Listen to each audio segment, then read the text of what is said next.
Bonjour à vous, chers êtres éveillés, bonjour à vous, thérapeutes et praticiens. Je suis ravie de vous retrouver cette semaine pour cette vidéo qui va faire l'objet d'un module qui sera développé en fin de vidéo. Le sujet est l'intangible. L'intangible tel que il m'est donné de le recevoir, tel qu'il m'est donné de le sentir, de l'amener à ma conscience pour permettre mon aide auprès de chacun de vous thérapeutes et plus largement auprès des êtres éveillés en cheminement depuis un moment sur votre parcours. Pourquoi je dis ça? Parce qu'en fait, beaucoup d'entre vous sont de beaux êtres éveillés, qui sont peut-être des thérapeutes en devenir et qui ne le savent pas encore et qui ont besoin d'avoir une assurance sur eux-mêmes, premièrement, sur des choses qu'ils ne maîtrisent absolument pas, telles que justement ce sujet de l'intangible.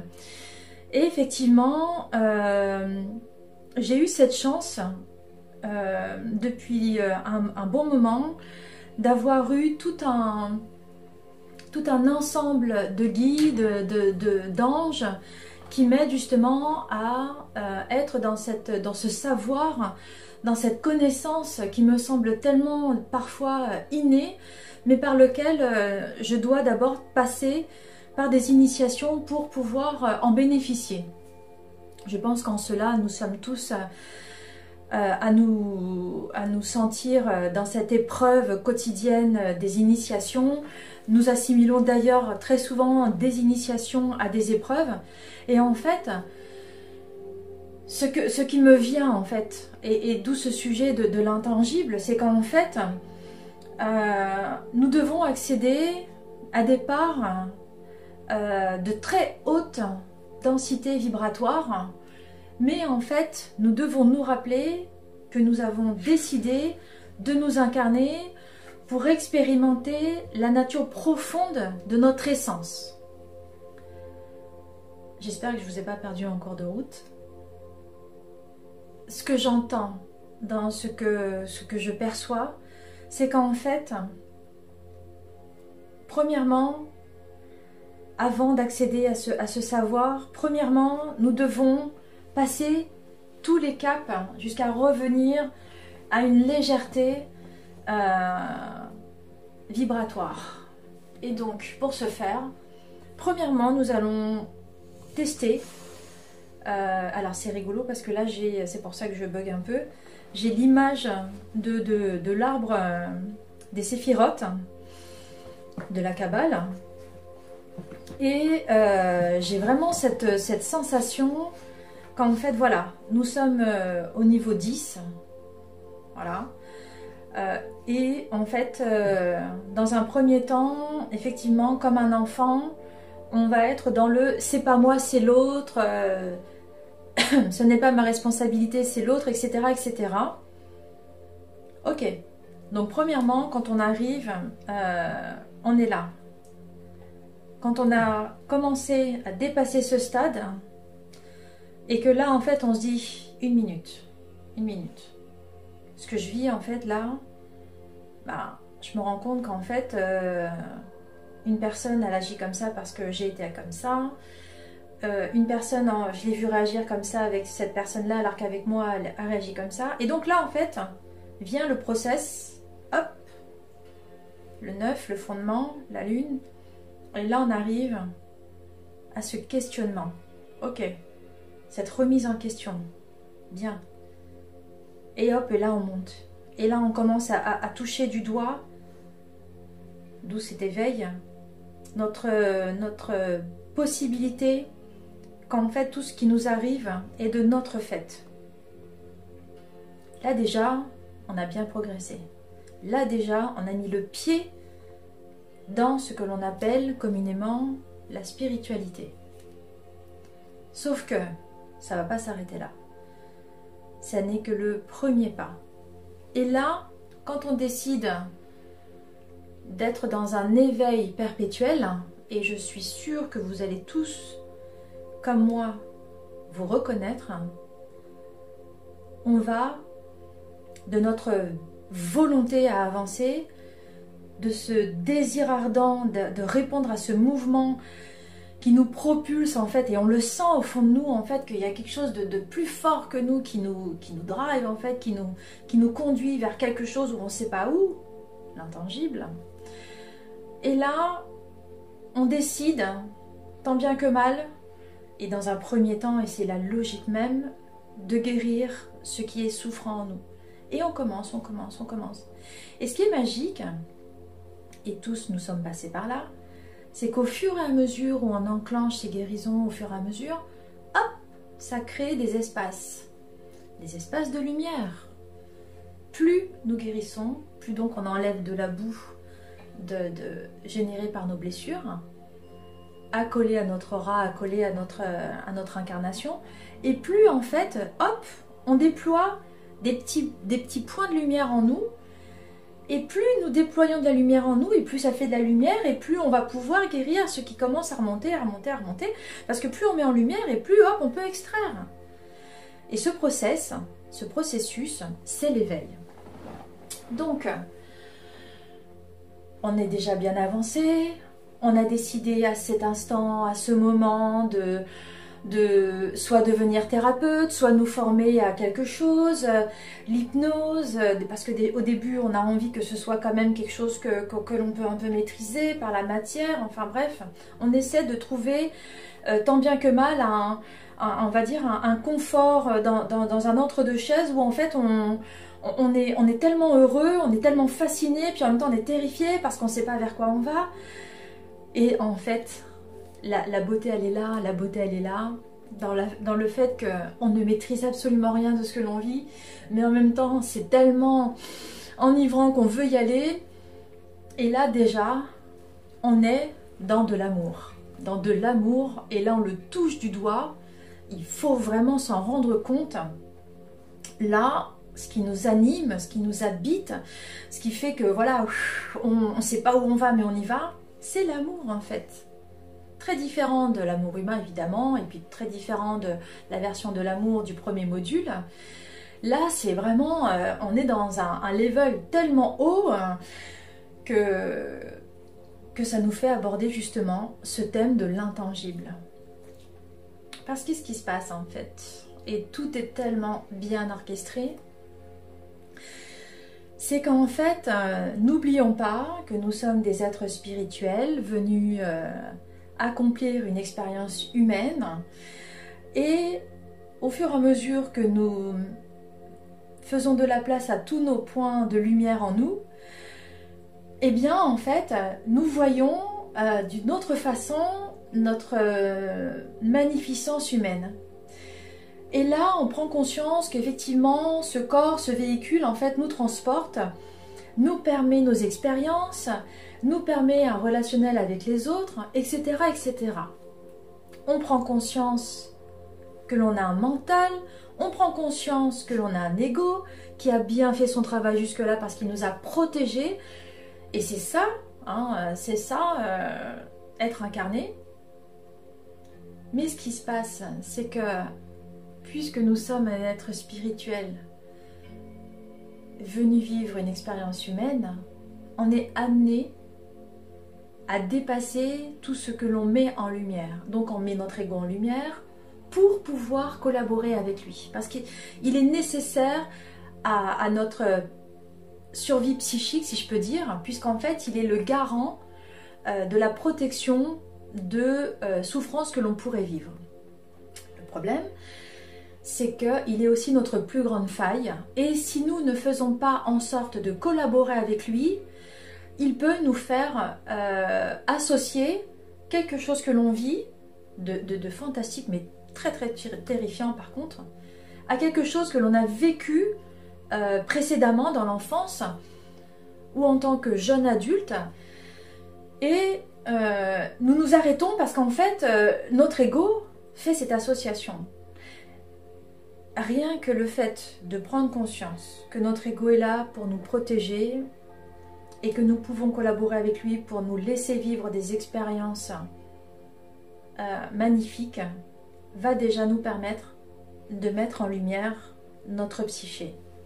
Notre psyché, je le rappelle, encore composé de 3 parties, dans la façon dont ça m'a été présenté, pour que je puisse aider au mieux les thérapeutes qui viennent à moi. Donc nous avons l'ego, nous avons le limbique qui génère tout notre émotionnel, et par la magie de toutes les petites connexions synaptiques, nous avons le néocortex en fait qui fait une espèce d'amalgame avec tout ça. Et tout ça en fait, tout cet espace-là, c'est pour moi ce que me guide, me représente comme la psyché. Une fois qu'on arrive à dépasser cette psyché, hein, une fois qu'on arrive à se laisser traverser par les émotions et qu'on arrive à mener justement un mouvement assez constant dans la façon dont on veut avancer sur notre chemin, vient à nous cette connaissance, cette pure connaissance et ce savoir de l'intangible. Et l'intangible, pour pouvoir accueillir, accepter cette notion en nous, il va y avoir un process en nous qui va devoir s'opérer. Je suis bien consciente que peu d'entre vous, thérapeutes en activité ou en devenir, vont être attirés par cet intangible. Encore une fois, voyez avec vous-même, faites preuve de discernement, voyez s'il y a quelque chose dans même le mot qui vous interpelle. Voilà, prenez toujours ce temps. Ce que je fais, c'est vraiment pour être dans ce service à la lumière, dans ce service de cet intangible. Et en fait, rien d'autre ne me motive que de mettre beaucoup de lumière dans cette matière. Voilà, c'est la seule chose qui me motive. Alors prenez le temps qui vous est nécessaire à tous. Prenez vraiment ce temps pour pouvoir apprécier ce module de l'intangible. Dans ce que je viens de dire, ceci particulièrement, c'est pour permettre d'accepter ce qui peut être associé à l'intangible. Ce qui se passe, c'est qu'en fait, on accueille avec le cœur, on accepte avec la tête. Donc, ce qui est incroyable, c'est que dans ce process d'amour, parce qu'on en est là, hein, si on peut accueillir quelque chose, l'accepter, c'est beaucoup plus difficile, beaucoup plus inaccessible. Et c'est là où, en fait, tant qu'il n'y a pas cette collaboration entre l'accueillir et l'accepter, ne prenons pas de décision. Voyez, ce qui est important, encore une fois, c'est de faire de notre vie un rayon de lumière, en fait. Et vous savez, il y a quelque chose, en fait, que j'aime beaucoup voir, hein, et j'ai cette chance, parce que moi, je le vis, encore une fois, comme une chance. Je suis persuadée que je suis à cet endroit précis, dans cette incarnation précise, pour permettre la lumière là où je suis. Et j'ai cette chance, donc, d'être en Île-de-France, où il y a un réseau routier très important. Et on a une chance incroyable, ce réseau routier est vraiment bien fait. Et donc en fait, il m'arrive, comme beaucoup d'habitants de l'Île-de-France, et même des autres grandes villes, hein, j'en conviens, sauf que moi j'ai l'impression en fait que ça s'apparente à ce que je vais vous décrire. Quand je suis par exemple dans un trafic assez dense, ce que j'adore regarder, c'est en fait ces petites lumières blanches qui viennent à moi, et ces petites lumières rouges en fait qui vont dans l'autre sens et dans lequel moi aussi je vais.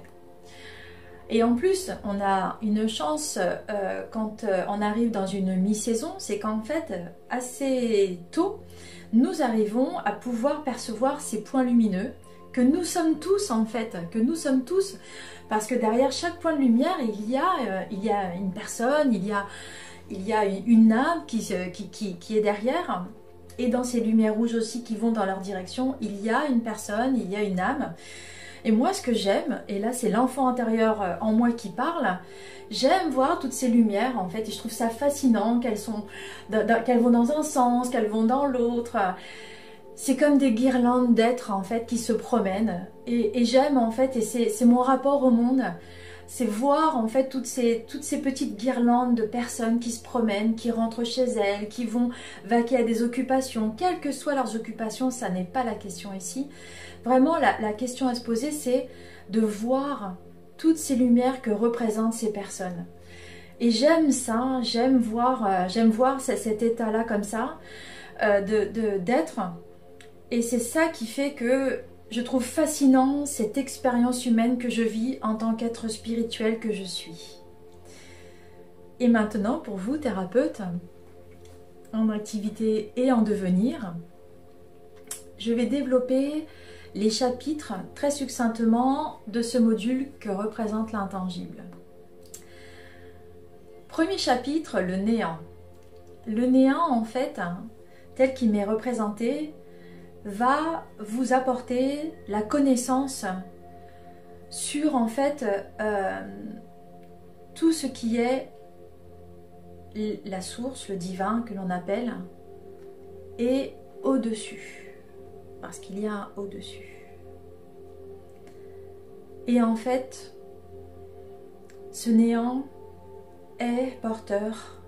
Et vous allez le voir parce qu'en fait, il m'a été donné pour vous une méthode de vous y connecter pour aider vos consultants et tous les êtres qui viendront vous voir pour être encore plus efficients, parce que dans ce néant réside une force inégalée, un pouvoir inégalé de guérison.